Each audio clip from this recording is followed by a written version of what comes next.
Salut, Prof. Caron, comment ça va? Ça va bien, toi? Très bien. Tant de choses à jaser. Tu veux parler de quoi? Tu veux-tu être carnifié? Tu veux-tu parler de Fréchette? Tu veux-tu parler de l'Iran? De Donald qui s'est déguisé en Jésus? Donald qui s'est commandé du McDo? Tu parles de quoi? Écoute, si je parle de Christine Fréchette, je pense que le CRTC va vous punir. Fait que je vais plutôt me concentrer sur Donald Trump.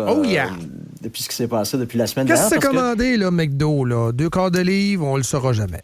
C'est il préfère les fiches... les filets à fiches? Les filets fiches, puis... c'est quoi l'autre truc aussi? Hey, c'est bon, ça. Filet de poisson, j'adore ça. Avec la sauce tartare. C'est sous-estimé, mais c'est délicieux. C'est vrai. En fait, je vais vous parler d'un article qui a été publié dans le New York Times la semaine dernière, qui est super intéressant parce que les journalistes qui l'ont écrit sont très reconnus. C'est des gens qui, dans le passé, ont déjà écrit des articles, même des livres sur les inside, comment les prises de décision se sont prises à l'intérieur de la Maison-Blanche. Et puis, ils ont eu accès à des témoins qui ont pu leur révéler comment la prise de décision avait été faite lorsque Trump a décidé d'intervenir en Iran. Donc, tout a commencé le 11 février dernier, quand Netanyahou s'est discrètement rendu à Washington pour rencontrer Trump. Il était accompagné du directeur du Mossad puis d'autres chefs militaires. Puis son objectif, c'était de présenter à Trump ses craintes concernant le programme nucléaire iranien. Puis Netanyahou a développé la thèse suivante, que l'Iran était prêt pour un changement de régime, puis qu'une attaque israélo-américaine pourrait atteindre cet objectif-là. Aussi que le programme de missiles balistiques iranien pourrait être détruit en quelques jours et que le régime n'aurait pas le moyen de bloquer le détroit d'Ormuz et aussi que les frappes auraient pour conséquence d'entraîner des nouveaux soulèvements populaires puis aussi de contribuer à la décision des Kurdes d'Irak d'envahir le nord-ouest du pays. Donc, autour de la table, il y avait Trump, sa chef de cabinet, Marco Rubio, Pete Hegseth, le secrétaire à la Défense, le chef d'état-major de l'armée américaine, le général Kane, le directeur de la CIA, Jared Kushner et Steve Witkoff. Intéressant, J.D. Vance était chez moi. Il était cette journée-là en visite d'État en Arménie puis en Azerbaïdjan. Oui, il n'était pas présent au moment de la visite de Netanyahou. Le lendemain, il y a une autre réunion qui a eu lieu en présence des gens du service de renseignement américain, des gens qui sont au fait des capacités militaires américaines puis de l'Iran. Puis ils ont divisé la présentation de Netanyahou en 4 parties, donc en 4 objectifs. Premier objectif, la décapitation du régime. Le deuxième objectif, détruire la capacité de l'Iran de menacer ses voisins. Troisième objectif, qu'une opération militaire contribuera à une mobilisation populaire contre le régime. Wrong. Puis quatrièmement, qu'il y a un changement de régime. Wrong. Donc, ce que les gens du service de renseignement américain ont dit, c'est que uniquement les objectifs 1 et 2 étaient réalisables, mais que les objectifs 3 ou 4 étaient complètement irréalistes. Le directeur de la CIA aurait alors dit à Trump que la présentation de Netanyahou était une farce, et je cite, et Marco Rubio aurait utilisé l'expression que c'était de la bullshit. J.D. Vance, qui était à ce moment-là de retour de voyage, a aussi émis des doutes similaires, tandis que le général Kane a affirmé que sur la base de son expérience, les Israéliens avaient toujours tendance à présenter des plans insuffisamment développés dont l'objectif était toujours d'inciter les États-Unis à les aider, étant donné qu'ils ne pouvaient rien accomplir eux-mêmes sans soutien de Washington. Donc, Kane a aussi ajouté qu'une opération militaire en Iran aurait pour effet de réduire drastiquement le stock de missiles américains déjà lourdement entamé depuis 2022 en raison du soutien à l'Ukraine, en plus de la très grande difficulté pour l'armée américaine à sécuriser le détroit d'Ormuz. Puis J.D. Vance, qui était de retour, il aurait aussi été le plus critique contre cet aventurisme de Trump en affirmant que une guerre en Iran causerait une énorme distraction politique, coûterait extrêmement cher, que ça causerait un chaos régional, en plus de briser la coalition que Trump avait bâtie en 2024, en faisant en sorte que plusieurs de ses militants en viennent à la conclusion que Trump avait tout simplement trahi ses promesses de campagne. Puis finalement, Vance a aussi affirmé que l'Iran avait toutes les cartes en main concernant le contrôle du détroit d'Ormuz, puis qu'une grave crise énergétique résulterait de l'intervention. Trump est allé à l'envers de tous ses conseillers. Exactement. Il n'a pas été ébranlé par ces craintes-là parce que lui, dans sa tête, et c'est ce que l'article dit, moi, les objectifs 3 et 4, changement de régime, il dit, et je cite, ça, c'est le problème des autres. Donc, est-ce que c'est le problème des Israéliens ou des Iraniens? l'histoire ne le dit pas, mais il a dit, ça, c'est pas mon problème. Donc, ça veut dire que son problème à lui, c'était les objectifs 1 et 2. Donc, de décapiter le régime et de réduire la menace iranienne en ciblant son armée et ses missiles balistiques.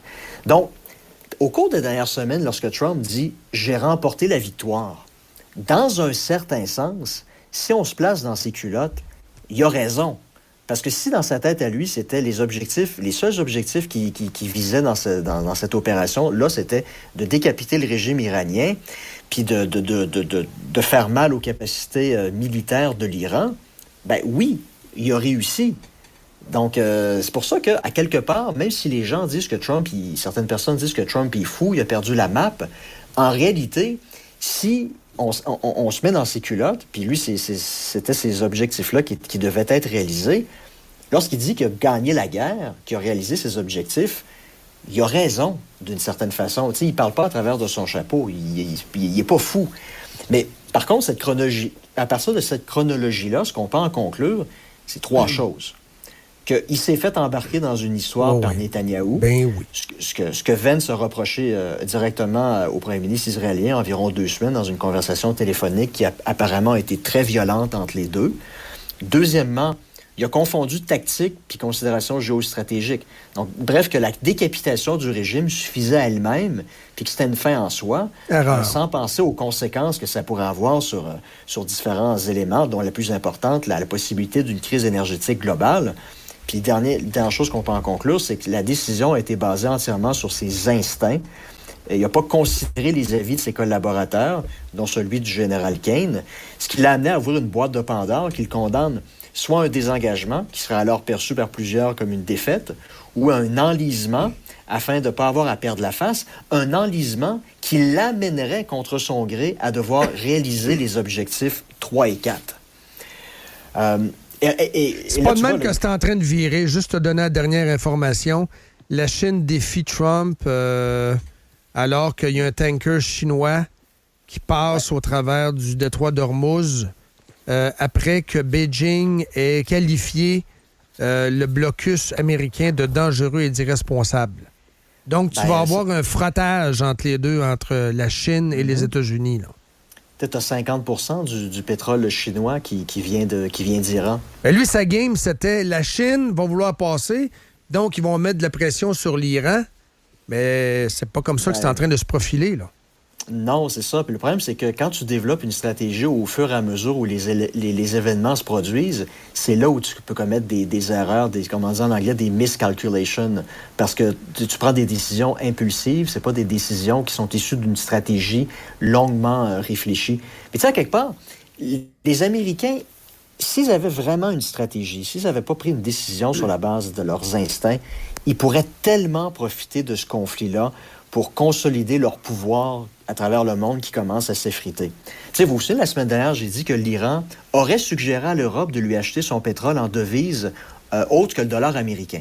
Ben, si c'est vrai, puis si ça devait se concrétiser, ça serait catastrophique pour Washington parce que le pouvoir politique de Washington repose en grande partie sur la domination de son dollar. Donc, particulièrement le fait que tout achat et vente de pétrole se fait en devise américaine. Fait que ça contribue à générer constamment une demande pour le billet vert, puis à activer la planche à billets aux États-Unis, puis c'est cette demande qui finance les déficits puis la dette américaine. Or, si les échanges commencent à se faire en d'autres devises, ben, c'est une menace directe pour l'économie américaine. Donc, tu sais, quelque part, s'il y avait vraiment une stratégie, là, en bloquant le détroit d'Ormuz, les États-Unis pourraient freiner l'exportation du pétrole iranien vers la Chine puis l'Inde et les forcer à se tourner vers d'autres producteurs de pétrole.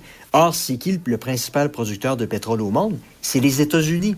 C'est largement devant l'Arabie saoudite. Donc, imaginez une situation où vous forceriez la Chine et l'Inde, ainsi que d'autres pays, à réorienter leur approvisionnement de gaz et de pétrole vers les États-Unis. Ça veut dire réaffirmer la domination du dollar américain sur toute autre devise. Puis, tu sais, à quelque part, il y aurait un coût immense à jouer de la part des Américains, mais à la lumière de la chronologie des événements qui ont mené à la décision de Trump d'intervenir en Iran, force est de constater que la décision n'a pas été réfléchie, mais elle a été entièrement instinctive. Puis, comme je disais, c'est dans une situation comme celle-là qu'on peut en venir à prendre des décisions irréfléchies émotives qui peuvent enclencher un cercle vicieux dont on n'arrive plus à s'en sortir. Il y a quelqu'un qui écrit « Tu parles pas des 200 tankers qui se dirigent vers les États-Unis au lieu de l'Iran. » Qu'est-ce que t'en dis? Les deux... Parce qu'il y a des tankers qui... Parce que l'une des stratégies, c'est que venez vous approvisionner directement aux États-Unis. Là. Mais ça règle pas le dossier d'Ormuz, là. En fait, c'est ça. Mais si les Américains bloquaient définitivement pendant plusieurs semaines, plusieurs mois le détroit d'Ormuz, l'Union européenne, les Chinois, les Indiens, les Japonais, les Coréens, ils n'auraient pas le choix de se retourner vers d'autres sources d'approvisionnement. Puis la Russie. La Russie, oui, mais à cause des sanctions pour l'Union européenne, ce serait impossible, puis d'autres pays aussi. Mais ces pays-là se retourneraient inévitablement vers les États-Unis. Donc, tu sais, imaginez, le baril de pétrole est à 100 $ le baril. Bloquer le détroit d'Ormuz crée une rareté. Non seulement le baril passerait à 200 $, mais ça forcerait des pays qui se sont détournés des États-Unis depuis les dernières années, les dernières décennies, à être forcés de se retourner vers les États-Unis, de se soumettre à nouveau à Washington et d'acheter du dollar américain pour la vente et pour l'achat et la vente de pétrole. Tu sais, c'est ce que beaucoup de personnes disent. Si les Américains avaient eu vraiment une stratégie en tête, ils pourraient tellement bénéficier de cette crise régionale-là.